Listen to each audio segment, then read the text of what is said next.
We're very blessed to have with us tonight Sandra Joseph. Here straight from Broadway, Sandra Joseph. Sandra Joseph. Sandra Joseph. When you finally get to Broadway and now you're there for 10 years, 1,300 shows, I'm sure the challenge is okay, this is number 956.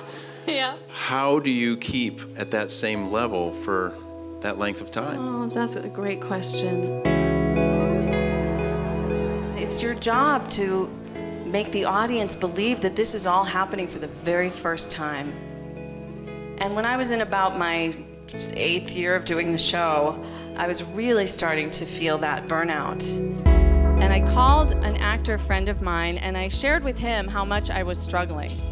And he said, we were on the phone, he said, let's meet for coffee next week. I said, okay.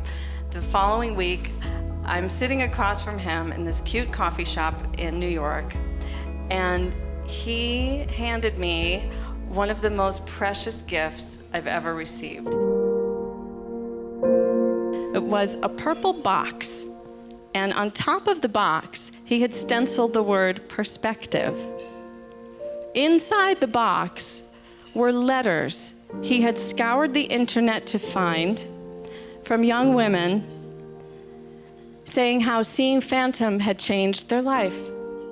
And I sat there reading these stories and just crying into my cappuccino as, a father who had saved up for a year to take his kids on a trip to New York to see the show.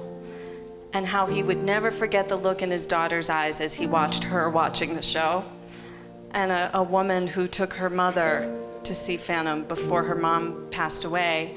And she said she will forever cherish that memory and how every time she hears those songs, her mom is right there with her. And I would keep that box in my dressing room. And when I was feeling like, I don't know if I can give my all tonight, I would get out, I'd just pick one of those things and read it and think about not that whole crowd of thousands of people, but one person whose heart might be touched by that show that night, and maybe this was their only chance to see it. It's easy to forget in the midst of our day-to-day that what we do makes a difference to someone. But if you could see all of the ways that your efforts are impacting individual lives right now and on into the future, there wouldn't be a box big enough to hold all of that perspective.